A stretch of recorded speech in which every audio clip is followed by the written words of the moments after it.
Jungtinių Amerikos valstijų kompanijos Dimplex elektrinis židinys Simfonija. Pagamintas pagal naujausią elektroliepsnų technologiją židinys sukuria natūralios liepsnos įvaizdį. Jo įrengimui nereikia kamino papildomo vėdinimo, nėra dūmų, pelenų, jis lengvai montuojamas bet kokioje talpoje. 2 kW galingumo ugniavietė apšildo iki 50 kvadratinių metrų ploto. Židinio korpusas būna natūralaus medžio spalvos arba klasikinio balto dizaino. Židiniai Simfonija prekiauja Hefestas, Ateities gatvė 21A, telefonas 764607. Sveiki. Iki rinkimų į Seimą beliko kelios dienos. Rinkimų kampanija pasiekė finišo tiesėje. Atrodo, viskas išsakyta, aptarta, pažadėta. Belieka tik laukti rinkimų rezultatų ir pradėti dirbti. Tarp neabejotinų lyderių yra naujoji sąjunga. Nuo jos politikos, vadovų požiūrio ir siekių gali didelė dalimi priklausyti Lietuvos sėkmė per ateinančius 4 metus. Todėl pristatydamas laidos svečią, 37 metų amžiaus teisininką, politiką, naujosios sąjungos pirmininką Artūrą Paulauską, pirmiausia prašau atsakyti, kaip ir kada jūs atsidūrėte politikoje, kodėl pasirinkote šį erškėčiuotą kelią? Labas vakaras. Šiek pajauninot mane, bet aš dėl to neturėčiau pergyventi. O politika, manau, yra sudėtingas mano gyvenimo tarpsnis, jog kad niekada negalvojau apie politiko karjerą, politiko darbą. Manyčiau, kad tiesiog susiklosčius likimui aš pasirinkau šitą sferą, tai yra po darbo prokuratūroje, po to, kai su manim mano nuomonė buvo pasielgta neteisingai, aš pareiškiau norą kandidatuoti prezidento rinkimuose. Ir taip po truputį įsitraukiau į tos verpetus politikos ir štai jau beveik 3 metai aš juose ir manau, kad įgijau tikrai nemažai patirties, šitos patirties, kuri reikalinga politikui, bet daug nežinomųjų dar lieka. Susitikimuose su žmonėmis kartas nuo karto pasigirsta klausimas, ar galima pasitikėti Artūru Paulausku, ar jisai nuveiks ką nors gero Lietuvai ir jo žmonėms. Sako, jis jau buvo generalinis prokuroras ir kažin ar daug ką nuveikė, jeigu šiandien tai bujoja nusikaltėliai. Taip, aš galiu pasakyti, kad iš dalies didžiuojuosi tuo, kad man teko, manau, labai svarbiame mūsų valstybės raidos etape dirbti generaliniu prokuroru. Norėčiau priminti, kad 90 metais kovo 11-ąją paskelbtus atkuriant Lietuvos nepriklausomybę, reikėjo sukurti ir savo prokuratūrą. Iki tol prokuratūra buvo perdėm centralizuota institucija, sąjunginė institucija. Ir pirmą kartą per visą Lietuvos istoriją buvo sukurta savarankiška, nepriklausoma Lietuvos prokuratūra, lygiai po 10 dienų ir aš tapau jos vadovu.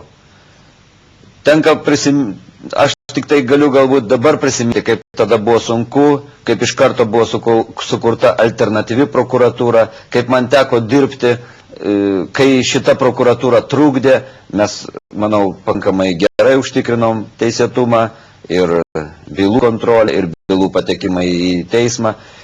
Bet per 91-2 metus labai subujojo organizuotas nusikalstamumas. Abejo, privatizacija, turto prievartavimai ir visi kiti neigiami dalykai padėjo jiems sustiprėti.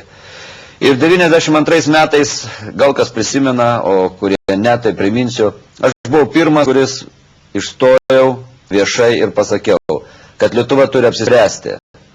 Ar jinai priims radikalius, labai griežtus įstatymus organizuoto nusikalstamumo atžvilgių, ar jinai gali iš normalios valstybės tapti kriminalinę. Ir tada buvo mano iniciatyva priimti prevencinis įstatymas, įstatymas nustatantis, kas yra gauja, sankcijos buvo padidintos ir daug kitų įstatymų tiek baudžiamajame procese, kaip kovoti su šituo reiškiniu. Ir aš galiu tiesiog pasidžiaugti, kad 94 metais, kai mano karjera generalinio prokuroro buvo pabaigta, pirmą kartą per Lietuvos istorijoje ir turbūt per visą tą dešimtmetį nusikaltimų skaičius sumažėjo. Tiesa, nedaug, 3 procentais, bet pirmą kartą buvo mažiau negu praėjusiais metais. Tai noriu pasakyti, kad galbūt ne mano vieno čia įdėlis yra. Čia visos sistemos ir netgi ne prokuratūros, o teisėsaugos sistemos. Bet aš manau, kad taip pat dėjau savo ranką prie šitų rezultatų. O vis dėlto, kodėl jūs atleido iš generalinio prokuroro posto? Gal netaip jūs gerai dirbote, kaip čia sakote?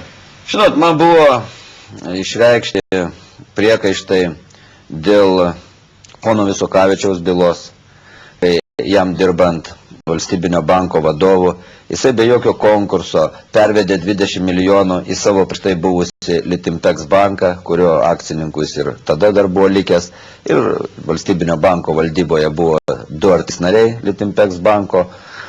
Ir mes kvalifikavom šitą veiką kaip piknaudžiavimą ir perdavėm bylą į teismą. Ir už tai buvo daroma man priekaištai, kaip buvo galima tokį aukštą valstybės pareigūną staiga patraukti atsakomybėn, nušalinti nuo pareigų, tiesa nušalino Seimas pareikšdamas nepasitikėjimą. Tai buvo, tarkim, pirmas toks mūsų susidūrimas su tuo metu valdančiąją partiją. Paskiau išsiratuliavo į kitus santykius. Be abejo, EBSV grupuotė tuo metu jau auginosi raumenį, stiprėjo, mes prieš ją taip pat atlikom porą operacijų, iškėlėm keletą bylų. Tai sukėlė tikrą nepasitenkinimą ir nors galiu priminti, kad pats asmeniškai palaikiau Lingio nužudimo byloje valstybinį kaltinimą, iš karto po to beveik visi su tą bylą susijęti asmenys buvo paaukštinti, išskyrus mane, ir aš buvau atleistas iš pareigų. Taip kad, manau, jokių priekaištų rimtų man nebuvo pareikšta dėl darbo, atvirkščiai, atleidžiant Seime labai gražią kalbą pasakė Česlavas Juršėnas ir padėkojo man už darbą. Tačiau, matyt, dar ilgai prokuratūrą mes turėsim tokią, kokią turim, tai yra kiekvieną kartą pasikeitus politinė valdžia, keičiama procedūra prokuroro skirimo ir skiriamas savas žmogus. O jūs kaip manote, iš tikrųjų, kas turėtų skirti prokurorą? Aš manau, kad yra 2 variantai. Pirmas, sugrąžinti seną tvarką, kai prezidentas teikia teikimą Seimui ir Seimas skiria. Tačiau aš linkstu prie tos nuomonės, kad turėtų skirti prezidentas Seimo pritarimo. Čia galbūt neypatingi skirtumai, bet tai pabrėžtų prokuroro atsakomybę nepartiniam žmogui, kuris yra ne partijos žmogus, prezidentas. Tai yra šiek tiek jį išimtų iš partinės priklausomybės. Ir politinių kovų. Ir politinių kovų. Na gerai. O kaip ir kada atsirado naujoji sąjunga? O, tai čia savo visą gyvenimo istoriją turiu papasakoti. Galbūt jūs visos istorijos nepasakokit, vis dėlto mums netiek daug skirta laiko ir yra labai daug klausimų, bet aš manau, kad žiūrovams, rinkėjams tai yra svarbu. Po prezidento rinkimo buvo iškilęs hamletiškas klausimas, ką pasirinkti, profesinę veiklą ar politinę. Tačiau buvo jau sukurtas stuburas organizacijos, kuri neturėjo pavadinimo, kuri nesivadino politinė, bet pakankamai formali prezidento rinkimuose. Ir įvyko mūsų pasitarimas, kuriame buvo priimtas sprendimas kurti politinę organizaciją. Jinai buvo pavadinta Naująja sąjunga, pasirinkta socialliberali ideologija. Buvo 98-ieji, pradžia, balandis, ir štai jau 2,5 metų mes veikiame kaip politinė organizacija ir aš manau, kad šitas žingsnis buvo teisingas. Na, reitingai rodo, kad žmonės pasitikė Naująją sąjungą, tačiau... Tai galbūt ir buvo vienas iš pretekstų kurti, kad mes rinkimų metu matėm žmonių viltis siejamas su mano asmeniu, su šia organizacija ir todėl tų vilčių išpildymas buvo atidėtas kuriam laikui. Bet organizacija buvo reikalinga, kad išlaikyti stuburą ir pasiruošti tiems rinkimams. Puiku. Žmonių viltis tai yra tikėjimas, kad anksčiau ir vėliau mes pradėsim gyventi normaliai, europietiškai, kad pradėsime gyventi geriau. Jūs sakote, 2 metai jau kaip veikia partija. Ką vis dėlto Naujoji sąjunga padarė gero?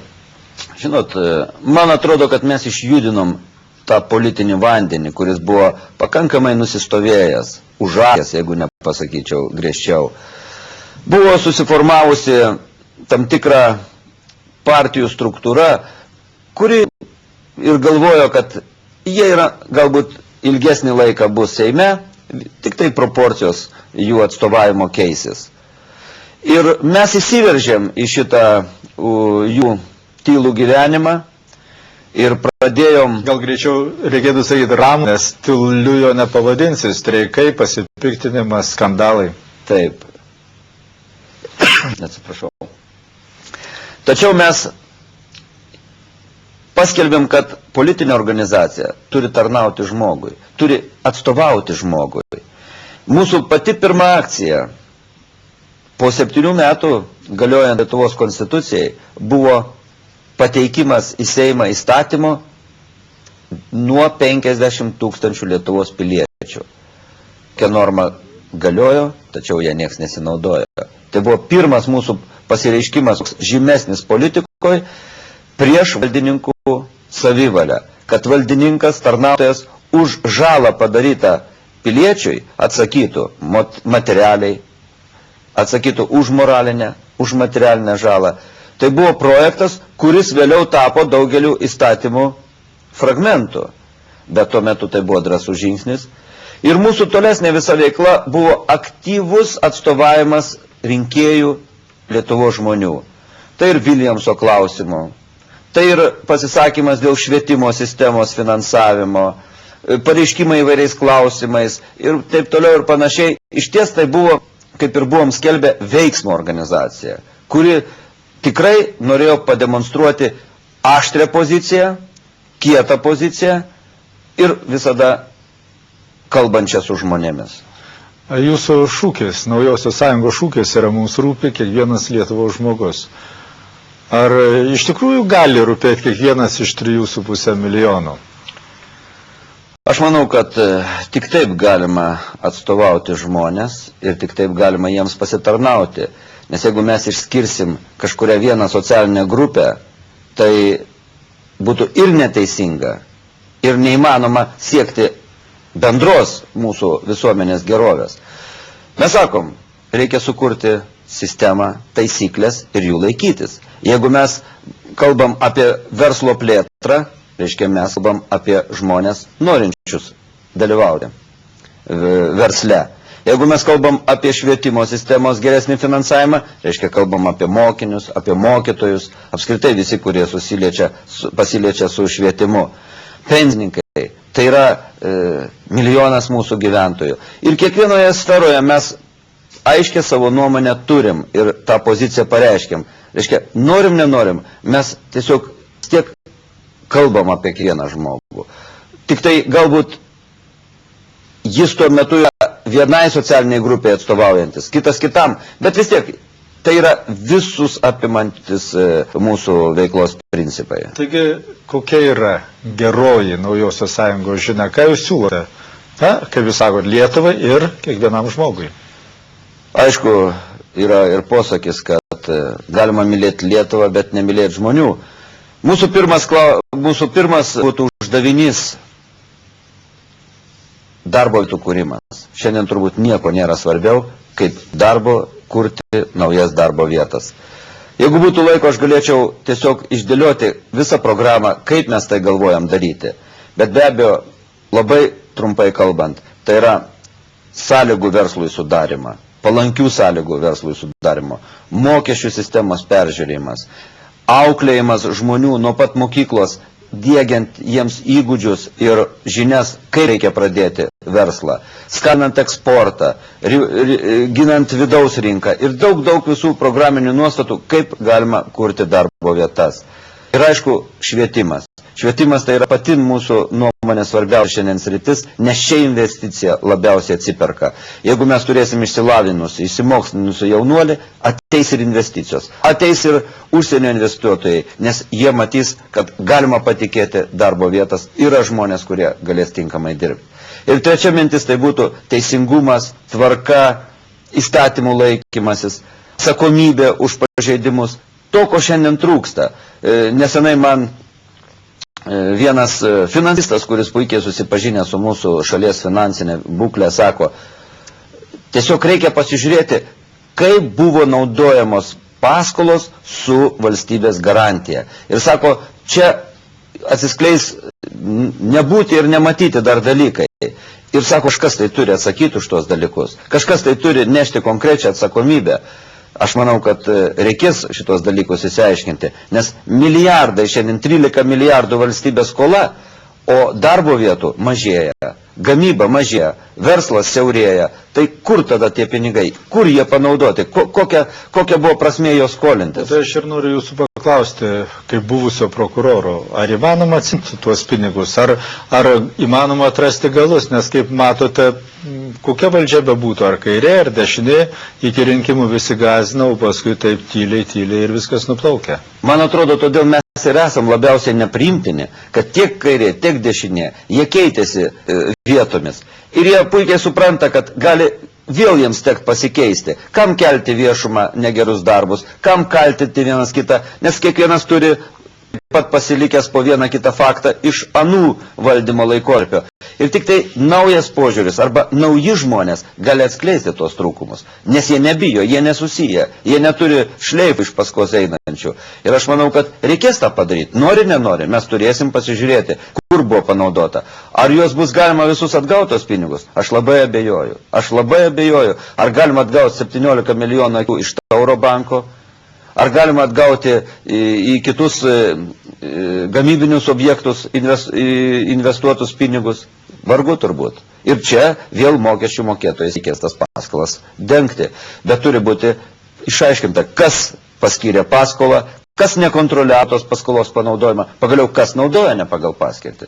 Taip pat turės atsakyti. Gal bent jau tie žmonės turėtų prarasti teisę dirbti darbą, kur vėl galėtų skirstyti, galėtų išplauti ir praganyti mūsų visų pinigus. Aišku, atsakomybė turi būti pati įvairiausia, nuo baudžiamosios iki atimimo teisės dirbti tam tikrą darbą. Jeigu žmogus prileistas prie valstybės finansų sugeba piknaudžiauti arba sugeba vogti, tai ne tai, kad sugeba, bet išdrįsta vogti, tai turbūt jis negali būti valstybės tarnyboje niekada. Na, Lukiškėse ir taip jau labai daug kalinių, ten yra 900 vietų, o dabar kali apie virš 1300. Tai norite papildyti, dar juos labiau suspausti? Aš manau, kad pas mus buvo šiek tiek žavimėsa ir iki šiol dar turbūt ta nuomonė nėra galėta, kad tik tai laisvės atimimo bausmė gali būti teisinga bausmė, tik griežta bausmė gali patenkinti nukentėjusį ir jisai bent jau moralinę satisfakciją jaus, kad nuteistas jo kaltininkas. Tai klaidinga nuomonė. Už įvairius nusikaltimus bausmės turi būti diferencijuotos labiau negu šiandien. Ir galima puikiausių bausmių taikyti nesusijusių su laisvės atimimu. Tiesiog naujas baudžiamas kodeksas, kuris Seime yra priimtas, leis tą daryti. Ir reikia kuo greičiau pradėti įkalinimo vietų reformą. Aš užsiminiau apie Lukiškės, iš tikrųjų šiomis dienomis buvau Lukiškėse ir ten žmonės kamerose, jie išvedami pasivaikščioti 1 valandą per dieną ir sėdi 5, 10, 15 kai kurie iki gyvos galvos už savo nusikaltimus. Ir jie pripažįsta, aš kalbėjausi su jais, jie pripažįsta savo kaltes ir pripažįsta bausmę, bet sako, kodėl už mano nusikaltimus turi kentėti ir mano šeima. Ką jie turi galvoj? Jie neturi ilgalaikių pasimatymų. Įsivaizduokit, praviškai jauni vyrai sėdė. Po 5 ar 10 metų tu gali pasimatyti 6 kartus, kartą per 2 mėnesius su žmona ir trumpai, 2 valandas prie visų. Tai tiems jauniems vyrams, tai iš tikrųjų tai yra tam tikra prasme net ir fizinė bausmė, kankinimas. Aš nekalbu apie tai, kad jie nuteisti per griežtai ar ką už savo nusikaltimus žmogus turi atsakyti. Jis turi būti griežtai nubaustas ir kalėjimas neturi būti geresnis gyvenimas negu laisvėje. Tačiau iš tikrųjų, jeigu suteiktume ilgalaikius pasimatymus jiems. Tai kas nuo to pasikeistų? Ar jie pasidarytų kokie nors blogesni? Ne, gal geresni tik tai. Ar iš tikrųjų kalėjimas turi žmogaus daryti žvėrį? Ką jūs apie tai galvojate? Aš manau, kad šita sistema, kuri jau po truputį yra perdodama į Teisingumo ministerijos žinią, labai mažai pasikeitė, nežinau, turbūt nuo kokių 50 metų. Tai yra sistema, kurioje kaip ir užkonservuota ta dvasia, kuri dar vyravo tais stalinizmo metais. Ir pagrindiniai principai, kaip buvo suformuoti, jie kažkaip iš kartos į kartą ir perdodami, labai mažai pasikeičiant. Ir tie būdai tokie žeminti žmogų, kankinti žmogų, būtent ateina iš ten. Jau dabar atrodytų tiek metų praėjo, Lietuva nepriklausoma, o tos taisyklės dar taikomos iki šiol. Aš manau, kad tokio žmogiškumo išsaugojimai iš ties turi būti atkurtos tos normalios bendravimo ir žmogiškumui palaikymo normos. Man teko ne vienoje kaimo vietoje lankytis, tiek Amerikoje, Lenkijoje, daugelį Vokietijoje, kitose kraštuose. Aš mačiau, taip yra izoliacija, taip žmogus yra laisvė pribota, bet jis ten negniuždamas, jis ten dirbtinai nedaromas invalidų, dvasinių ar fizinių. Pas musgi labai dažnas reiškinys. Tai aš jau nekalbu apie pasimatymus, apie galimybę telefonu paskambinti artimiesiems, pabendrauti. Taigi žmogų daro geresnį, jisai tą ryšį su savo artimaisiais nenutraukia, su visuomeniais, jis jaučias atsakingas prieš juos. Tai jūs būtumėte už bausmių vykdymo kodekso pakeitimą? Humanizavimą. Aš už tai, kad jis turi tikrai išsaugoti žmogus. Kaip jūs sakot, jis pripažįsta savo kaltę, jis sutinka su bausme. Bet iš jo nereikia daryti žvėries. Dar viena tema apie teisėtvarką. Štai sakoma, kad mano namai, mano tvirtovė. Bet iš tikrųjų, kai labiau pasigilini, pasirodo, ta tvirtovė yra tik tai vyrams. Nes, jūs žinot, 50% maždaug šeimų yra išsiskiria. Ir išsiskiria ne visada inteligentiškai, bet ir su didžiuliais barniais ir su muštynėmis. Ir dažniausiai mušamos moteris, natūralu, jos fiziškai silpnesnės. Natūralu, sakau, koks kvailas pasakymas. Tai va, moterims namai pasirodo yra pati pavojingiausia vieta. Jeigu gatvėje kas nors tau davė į galvą, tai tas užpuolikas, smurtautojas, jisai gali patekti net į kalėjimą. Jeigu tai įvyko namuose, tai praktiškai tai yra buitinis konfliktas ir joks teismas nesikiša ir praktiškai policija sako, jūs čia patys išsiaiškinkite. Tai kaip tai gali būti? Kodėl moteris yra neginamos įstatymu? Žinot, jūs palėtėt labai tiesiog jautriai ir sudėtingą temą. Užtenka išeiti iš durų ir suduoti moteriai ir jau tai bus viešasis kaltinimas. Čia įsikiš ir prokurorai, ir policija, nes buvo pažeista viešoji tvarka, kaip teisingai jūs sakėt. Bet už durų, tarp savo buto sienų, žalojamas žmogus. Jau baudžiamasis procesas kalba, tai yra privatus kaltinimas. Tai turėtų būti pačio nukentėjusio apsisprendimas, kaltinti kaltininką ar ne. Ir tada atsiranda tokia dvejopa pažiūra į šitos įvykius. Nukentėjęs galbūt atsisakys savo skundo, čia šiandien užgautas, skauda, pasikarščiavęs, galbūt kaltininkas įžeidė, po to atleis. Ir tada, mes žinom tų atvejų ne vieną, ir tada palauksim, nereaguokim, gal praeis laikas, jeigu jau tikrai atkakliai reikalaus, tada įsikišim. Ir kas pavojingiausia, kad jeigu mes paimsim statistiką, kad šitie buitiniai smurtavimai baigėsi sunkiais nusikaltimais ir nužudimais ir sunkiais kūno sužalojimais, bet žalojama ir vaikų psichika, kurie stebi šitos barnius, muštynės ir po to reikia gydyti tos vaikus nuo sudirgimo, nuo kitų. Arba jie irgi užauga nusikaltėliais. Kaip pakeisti situaciją? Tiesiog reikėtų, dabar yra jau teisme specialus šeimos santykių teisėjas, kuris bylas nagrinėtų susijusią su šeimos santykiais. Galbūt reikėtų ir tą dalį atiduoti tiems teisėjams spręsti, kurie specializuotųsi šitų šeimų bylose. Bet galbūt, aš manau, reikėtų ir griežtinti atsakomybę. Tai būtų pirmas mano tokia mintis. Antra, visgi procedūras palengvinti, kad nebūtų galima, va taip, ėmė pareiškimą, vėl atsijėmė, vėl kaltinę, tai vėl nekaltina.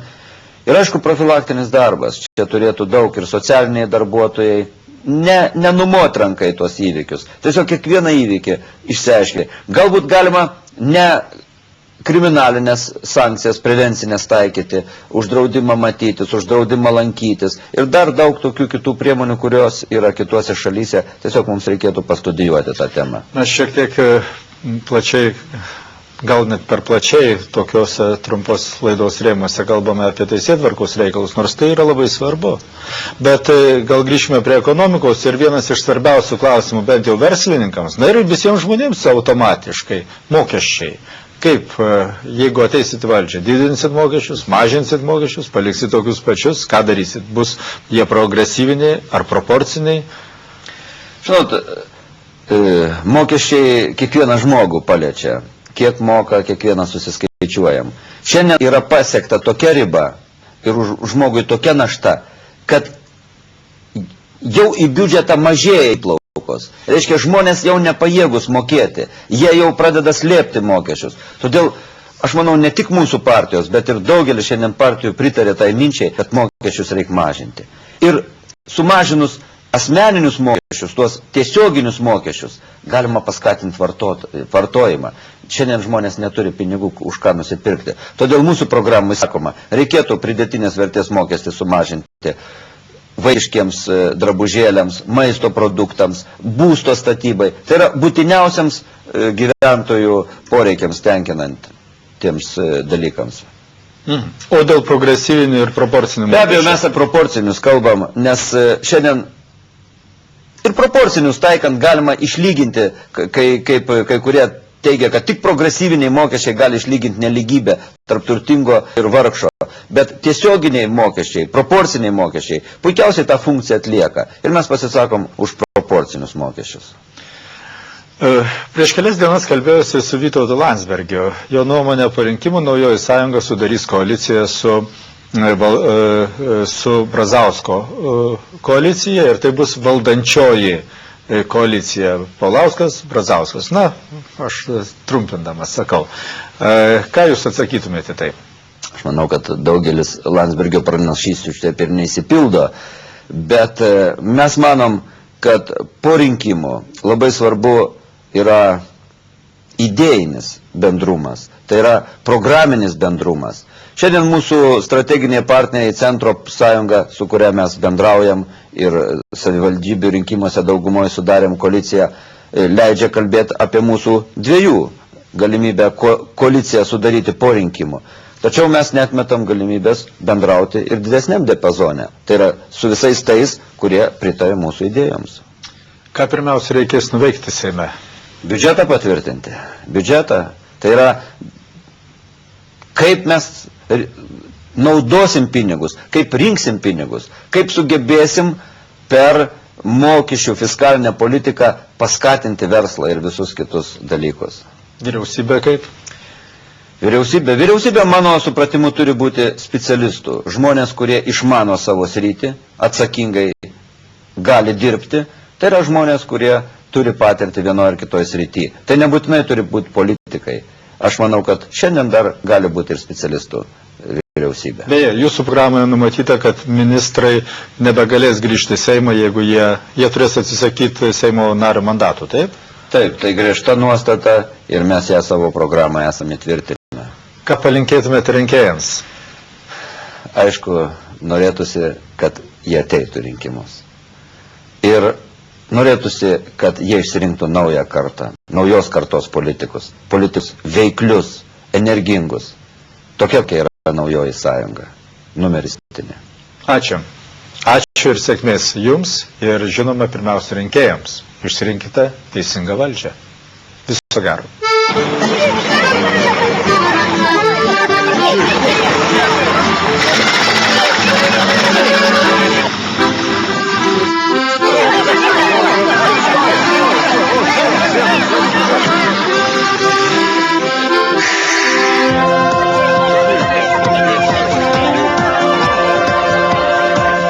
Balsuokite už naująją sąjungą, socialų liberalus. Mūsų numeris 7.